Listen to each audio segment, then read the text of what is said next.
Xeyirli kеш, Қазақстанның экс-иқтисад министрі хатынын қинап үтіргеннен соң жәмғиятта зур шау-шу қопты. Ил түрәләре идәге зұлым бойынша законда қабыл етті. Dünya statistikасы шуны күрсәтә, һәр көн ир-ат кулыннан 133 хатын-кыз үлә. Бу турыда кычкырып сөйләшмәсәк тә, республикабызда үй золымы белән хәлләр ничек икән, моны бүген тикшереп карыйсыбыз килә, ишетәсе килә фикерләр, шуңа күрә чакырдык. Хөрмәтле кунакларыбызны исәрмесез килгәнегез өчен рәхмәт. Қазақстаннан башлап җибәрик әле. Менә Қазақстанда билгеле патриархаль кануннар хөкем сөрә. Менә бу анда золымның күбрәк булуына сәбәпме бу, юкмы? Гомумән хатын-кызга караш ниндирәк, Азат әфәнде?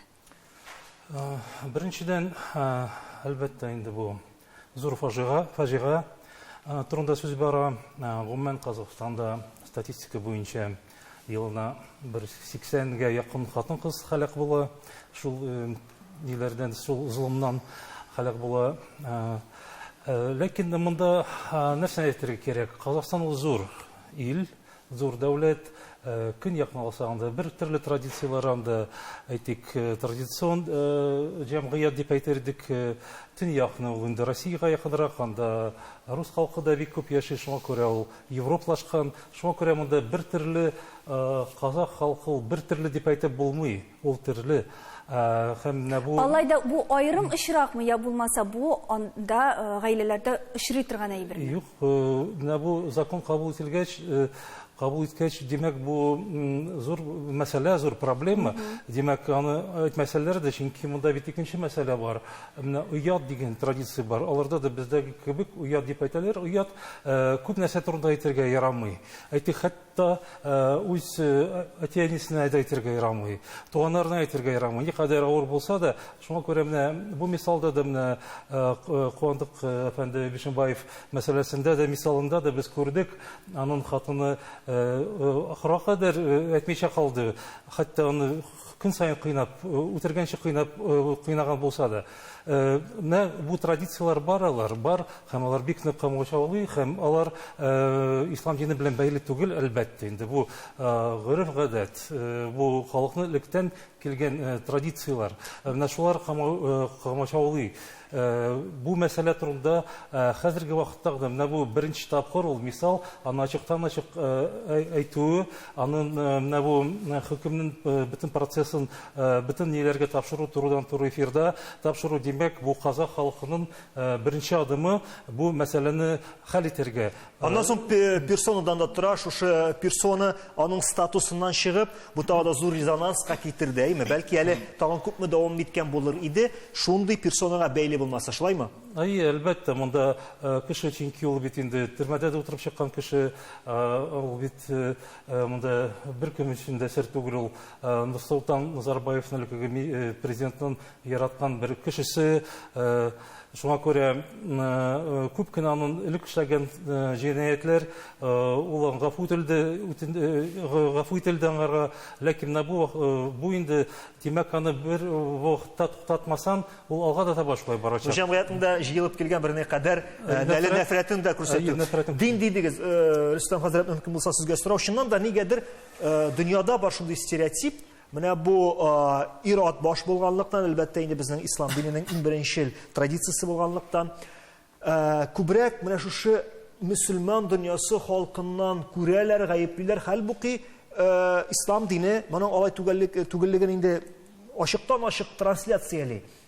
Кайда монда менә бу дөнья белән бәйлелек, дөнья стереотипына килеп тоташу? Гомумән, ислам дине белән бу эшләрнең бәйләнеше юк. Ник дисәгез, ислам дине үзе асылда безне Аллаһ Тәгалә үзенең хадис кудуси белән инде әйтә, чынбарлыкта мин үземә кыйсытуны тыйдым, шуңа күрә бер-берегезне кыйсытмагыз ди. Шуңа күрә бер-берегезне кыйсытмагыз ди. Ягъни Аллаһ Субхану Тәгалә үзе теләгән булса, бөтен дөньяны кыйсытып бетерә ала иде, үзенең кудрәте белән, үзенең булдыклыгы белән. Ләкин Аллаһ Субхану Тәгалә үзенә аны тыйганлыгы белән ул безгә директива иңдергән, шундый буйрык иңдергән. Бер-берегезне кыйсытмагыз дигән сүз белән ир белән хатын арасында да бу харамга әйләнде, кыйсыту. анда bütün кеше арасында кыйсыту харам булды.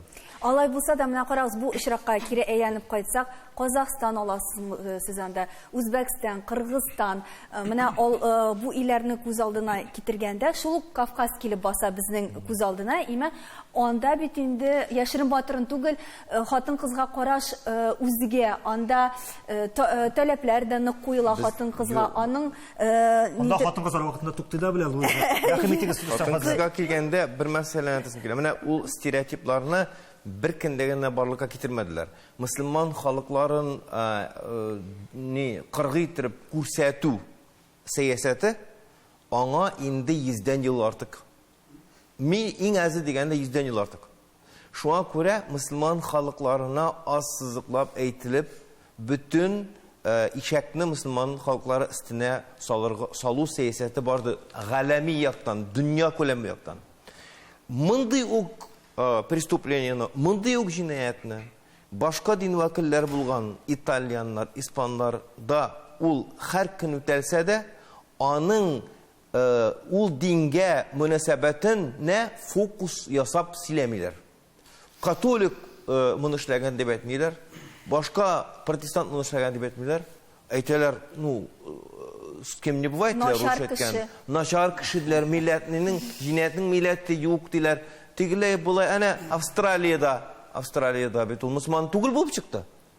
Ахыргы чиктә менә Австралиядә соңгы кеше булдымы теге кешеләргә һөҗүм иткән кеше иң асылы башта аны мөселман террористы дип игълан иттеләр, ләкин шул ук вакытта нәрсә булып чыкты? Аның ул мөселман түгеллеге ачыкланганнан соң һәрбер милләттә булайын андый ниләр, имгәкләр, безнең милләттә дә андый имгәкләр бар икән дип бырылып киттеләр. Хәзрәт тормышка әйләнеп кайтты. Булган хәл тормыш. Әле туж моннан алдарак кына булды бераз. Алина, менә сезнең клипны хәтерлибез, бу тормыштан алынган вакыйга дип беләбез, менә хәзер аның кадрларында күрәчәкбез.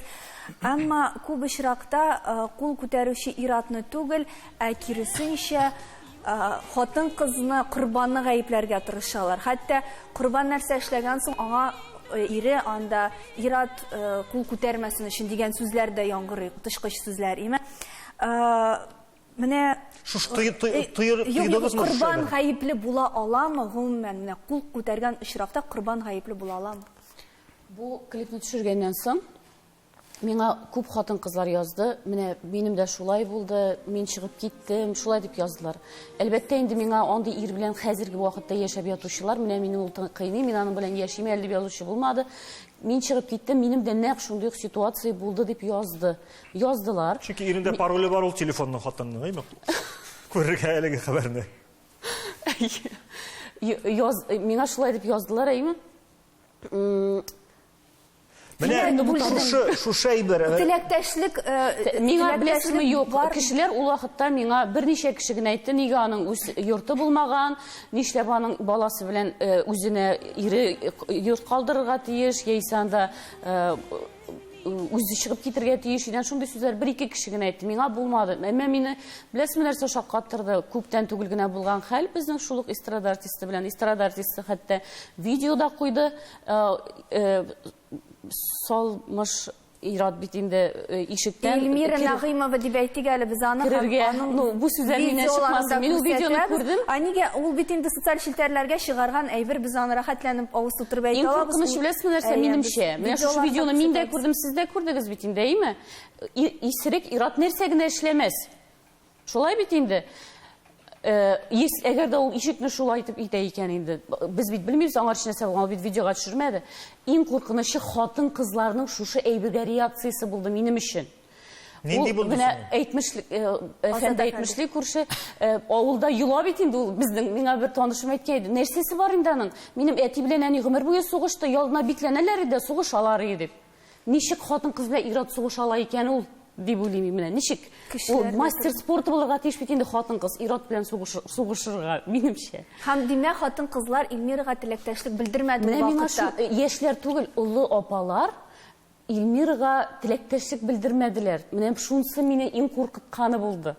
сен өзің ғайыплы деп әйттілер аңа. Міне, ең қорқытқаны шул болды. Бұл шулай біздің ментальностьқа да кіре тұрған. Ни үшін шулай, оны мен аңламадым. Ешлер біздің возраст мәселен олай деп санамайбыз, нешек инде олай ярамый дедік. Улы апалар аңа yazdılar, сен өзің ғайыплы, сен өзің шулай еткенсің, сен өзің былай еткенсің деп. Олай бұларға тиеш түгіл бит инде ол. Хатын қыз, ират бит ол мискен түгіл. Шулай бит инде иратлар мискен түгіл. Оларны яқларға керек ми? Хатын қыз хотя бы солидарностьтан болса да хатын қызы яқларға. Хатын қыз көншілігі деген әйбір бар. Біз міне Эльмира Нағимовны еске алдық. Әлі хатırlayсаңыз Сүмбіл Захидуллина болды біздің жүрші. Әтесі білән келіп шыққан низақта интернетқа әләгіп. Ләкин ұнатмасқа керек ақыр шиктен бұл ұшырақларда бәрбір біріншіл эмоционал фикір бар, эмоционал ситуация бар. Бұл вақытта сен идеян алып шықтың мына бұл нәрсені енді сорыны деп әйтегенде татаршалаты бейме, конфликтні идеян алып шықтың деп аңа да бек көп хейт болды. Не үшін бүгін өзінің проблемасын кең жәмәтшілікке жеткірген хатын қызларны аңламыйлар, аларны гаипләргә тырышалар. Бу бездә дип әйтик, чөнки Европада, Америкада хәтта шиктән ашты. Хәзер шундый хатын кызлар инде артыгын миңа калса таләп итә башлады. Ә бездә әле хәтта нидер башлангыч чорда да түгел. Ләкин мен сезнең очракта моның белән очраштыгыз, кул күтәрү белән очраштыгыз. Ни өчен шулай? Хәйрле кич. Да, я сама лично столкнулась с домашним насилием, о чем я никогда не говорила. И, как говорится, у нас не выносила ссор из избы, потому что испокон веков так принято, даже неспроста, есть такие народные пословицы: «Слюбится, стерпится, если бьет, значит любит», и так далее. Все мы знаем эти пословицы. И Азат Афенди сказал о том, что на самом деле как будто бы стыдно говорить об этом, потому что когда ты говоришь, что тебя дома бьет муж, значит, ты сама виновата. Ты сама виновата, ты довела. Почему такие мысли у женщины? Потому что это человек-абьюзер, психопат, который начинает постепенно внушать тебе эти мысли. Все начинается с малого.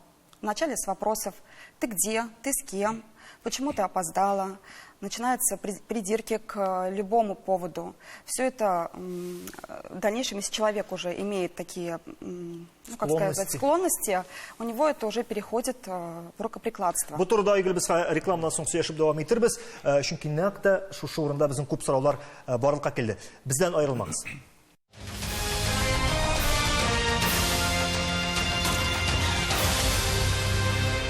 Қазақстанда болған соңғы бик зур тавыш куптарган очрак бүген безнең и золымы дигән темага сөйләшүгә китерде. Һәм менә туктап калган идек Айгөл сездә. Фикерегезне дәвам итегез әле мөмкинсе. Ират акрын шушы стадияга җитә дидегез, әйме? Да, и в дальнейшем уже женщина начинает верить в то, что она сама виновата, и получается внутренняя ломка, появляется неуверенность в себе, постоянная какие-то срывы, скандалы, все это, конечно, оставляет неизгладимый след, психологическая травма, которая остается практически на всю жизнь. А менә сез үзегез курыкмадыгызмы? Менә сезгә бит инде барбыр берни кадәр хәзер корбан дигән менә ничек дип әйтим соң, ярлык токтылар. Менә бу әйбер куркытмадымы сезне? Вы знаете, ничектер ассоциацияләнмисезме сез менә шул сүз белән хәзер? Шарасызлык бит инде ул. Ул бит чыкмаган анда теге менә чыгыйм әле дип. Ул шарасызлыктан чыккан. Шушы шиккә җиткәнлектән чыгарылган бит инде. Нишләргә белмәгәннән чыгарган әйбер бит уларның. Шулай ук менә әле генә сөйләгән Илмирның да шулай ук теге куркудан, нишләргә белмәгәннән. Менә мин бер үзем монда, һәм минем кырыда балам. Кем мине коткара? Бер кем коткармый. Аның да шулай ук. Это всегда остается страх, да, потому что нишләргә белмәгәннән. Даже спустя годы я возвращаясь домой поздно, я всегда оборачиваюсь. На самом деле, я вот как раз сказала о том, что это остается, но хотелось бы сказать, что сейчас все-таки эта тема обсуждается. Это острая тема, очень сложная, тяжелая, но все-таки общественный резонанс, он дает свои результаты. Даже вот то, что случилось с Салтанат, может быть, если бы люди не поднялись и не стали выражать свое мнение в защиту, да, ее, и чтобы наказали ее мужа, может быть, все замяли, и такого бы резонанса не было бы. Мин менә Алинәгә дә бик зур рәхмәт әйтәсем килә. Айгөл, сезгә дә менә шулай итеп килеп безнең тапшыруга үз фикерегезне курыкмыйча җиткергәнгә, чөнки менә сезнең кебек хатын-кызлар алар бик аз һәм миңа калса әле башка менә тамашачылар да сезгә бик рәхмәтледер. Чөнки менә шулай итеп кычкырып әйтә торган хатын-кызлар алар кирәк, бары тик сезнең аркадагына бу ситуациялар үзгәрә ала. Яклау турында сүз кузгаттыгыз бит, безнең чыннан да якларлык дәүләт тарафыннан якларлык кануннар, законнар бүгенге көндә никадәр дәрәҗәдә яклый ала. Камил, без никадәр хатын-кызлар якланган бүген? Ну, законнарга килгәндә, монда шуны әйтергә кирәк, менә теге яклаучы кешеләр дә бар, аннары моны бу законнарга инде каршы килүче кешеләр дә бар.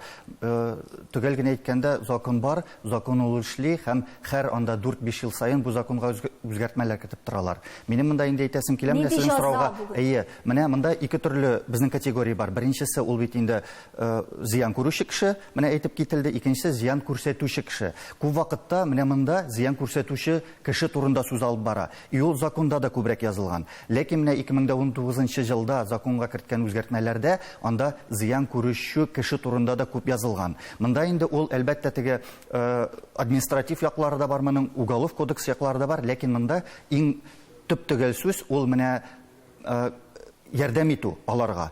МВД ягыннан ярдәм итү, сөйләшү, психологик яктан ярдәм итү. Менә без күрәбез, монда сөйләшкәндә дә ниндидер бер курку белән сөйлиләр, авырлык белән сөйлиләр. Димәк, монда менә шушы гаиләдә, шушы кешеләрнең, зыян күрүче кешеләрнең психологик яклары тайпылыш бар әзрәк. Менә монда инде иң беренче чиратта менә шушы психологик яктан ярдәм күрсәтү дигән төшенчәләр законда бар. Ни өчен әйтәм, менә мин фикерне йомгаклыйсым килә. Менә без быел гаилә елы дип игълан иттек, әйме? Менә шушы гаилә елы кысаларында менә шушы юнәлештә күп эш алып барырга кирәк. Чөнки без гаиләләрне саклап каласыбыз килә. Ә гаиләдә менә шушындый чаралар, начар чаралар дип әйтәм инде, бик күп. Әрләшүләр, сугышулар. Но монда менә бу нәрсәдән килеп чыга? Менә төп төгәл әйткәндә, хатын-кыз әгәр авыр чара белән кыйналылган икән гаиләдә, әйтегәйме, димәк ул бит инде беренче тапкыр гына булмаган. Менә шуны аңларга кирәк. Димәк, беренче, икенче, өченче тапкырлар булар үткәрелгән. Әгәр үткәрелмәгән булса, менә Казахстандагы чара әйбер булмаска да мөмкин. Һәм бик килешәм, законга үзгәртмә кертергә кирәк. Әлбәттә, инде менә ниндидер бер доказательство булырга тиеш. Чөнки гаиләдә сугыш булса, аны хатын-кызда ират та сүз белән генә дәлилли алмый. Монда инде менә видеосъемкалар менә шулар роль уйный. Раил әфәнде, менә сез әйтеп киттегез, бу инде беренче очрак кына булмаган. Алина бер тапкыр кул күтәрә икән, нәрсә эшләргә? Китергәме? Икенче, өченче, дүртенче, бишенче, 10нчы тапкыр булачакмы бу хәл? Булачак. Булачак? Менә мин дә шуны әйтәм. Шуңа күрә бер тапкыр күтәргән икән, полициягә мөрәҗәгать итергә нишләргә? Я лично, когда... Миңа калса беренче тапкырдан полициягә кирәкми, просто китергә генә кирәк. Нишләргә кирәк? Просто так уйти невозможно. Сез хәзер инде шушы вакыйгаларын үзегез аша уздырган кешеләр буларак сөйлисез. Әлбәттә, чөнки сез инде хәзер аны глобаль күрәсез. Менә Илнарга сорау бирәсе килә. Чыннан да бик аз түгел очраклар, сезнең кебек беренче очрактан ук заявление язалар да, икенче көн заявление алалар. Мондый очраклар күбрәк. Чөнки эмоция вакытында, хәтта кичкенә генә очракларында зур итеп күпертеп кабул итүчеләр. Хатын-кызлар эмоцияга бик нык алар әлбәттә инде бирелә. Менә Илнарга сорау шундыйрак. Менә бу резонанс күтәреп, ахыр чиктә җиктер менә вектор әзрәкән күчергә мөмкин түгелме? Чөнки без бер әйткән очракта, анда шикле мәсьәлә. Бәлки чыннан да өйдә булган, яки өйдә хатын-кыз аның кадәр үк тыю бетермәгән, дөрес тыю бетермәгән игътибарны изолымына әйләндереп чыгаргандыр җәмгыятькә. Андый да куркыныч бар. Монда беренчедән монда стандарт ситуация юк. Мин нәрсәне әйтер идем, мин нәрсә белән бәйләсем килә. Менә бу хатын-кызна там тукмап йөртү дип әйтәгәндә, ул бернинди мусульман традицияда түгел, ул традицион җәмгыятьтәге традиция. Димәк, традицион җәмгыятьтә хатын-кызның роле дип әйтәгәндә, ул ират караганда күтүбәнрәк. Һәм шул вакытны безгә татарларга кайтсак, мин тарихи әзрәк экскурс эшләйм бит. Иң беренче феминисткалар мусульман дөньясында татарлар арасында булган 20-нче гасыр башында. Ләкин ул вакытта инде феминисткалар алар мондый әлеге без ничек дип әйтәм, гаилә проблемаларын күтәрмәгәннәр, алар сәяси тигезлек турында һәм социаль тигезлек турында сөйләгәннәр. Ләкин анага карамасаң да, мин нәрсәне әйтәсем килә, татар хатын-кызлары мусульман дөньясында иң беренче эмансипациягә бирелгән. Шуңа күрә бездә андый проблема бар әлбәттә, ләкин ул шул ук теге мусульман илләрендә караганда, минемчә, бездә андый проблема кәмрәк. Чөнки бездә Аллага шөкер, хатын-кызлар, ир кешеләр үзләренә тормыш иптәшләрен үзләре сайлыйлар. Мин теге шагыштырып карап әйтәсем килә, кайбер Урта Азиядагы халыклар, шул ук таҗикларда, үзбәкләрдә хәзерге көндә дә ир белән хатын үз-үзен сайламый, алар өчен инәсе, әтәсе сайлый. Менә андый гаиләдә инде андый кул күтәрү, андый хатын-кызларына хокукларын карамау, аларны тыю, ул анда күбрәк. Ансы беренче момент. Икенче момент, мин хәзер Европа белән чагыштырам. Европада хәзерге көндә менә Евросоюзда шундый канун яңадан кабул ителде, кабул итәргә маташалар инде. Менә шулай хатын-кызларның менә бу өйдәге ничек дип әйтәм инде, көч алуда ничектер яклау буенча. Франция монага каршы чыкты. Нигә? Чөнки ул очракта ир-ат кешеләрнең хокуклары кабул ителмәгән. Менә безнең шуңа күрә бит, монда ике вектор бар. Традицион җәмгыятьтә хатын-кызның хокукы юк. Инде нык эмансипированный Европа якларына карасак, анда ир-ат кешенең берни хокукы юк, чөнки нинди булса да бәхәс булса, ир белән хатын-кыз арасында априори хатын-кыз дөресли як була. Менә мин шуңа күрә ир-ат кеше буларак әйбит, монага каршы. Безгә тигезлек кирәк. Тигезлек нинди?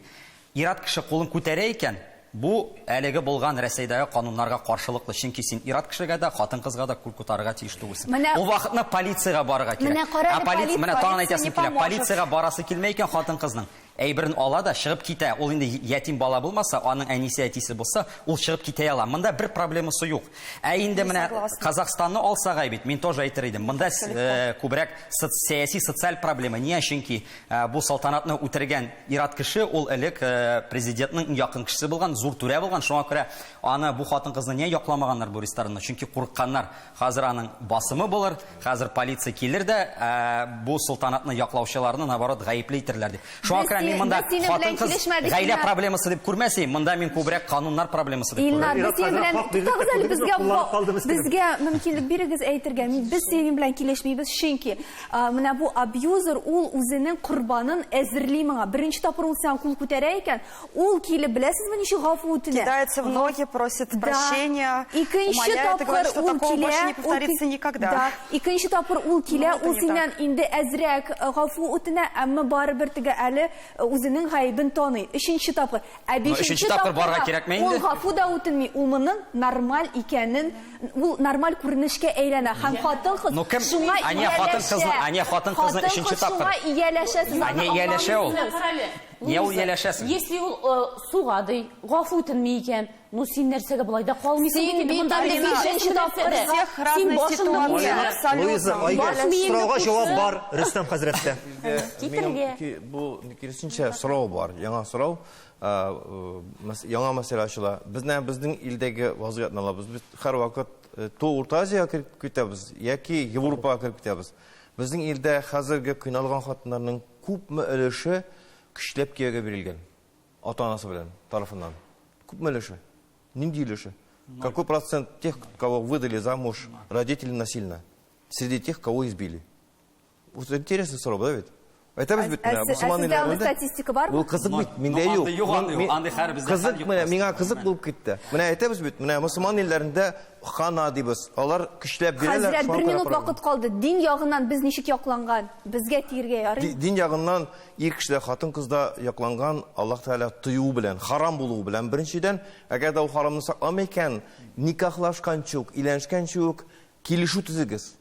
Килешүдә курыкмагыз, кәгазь-рәмәтләргә языгыз бөтен пункты. Пишите пункты. Все пункты пишите до свадьбы. Пусть будет универсальный, пусть будет һәр пункт өчен.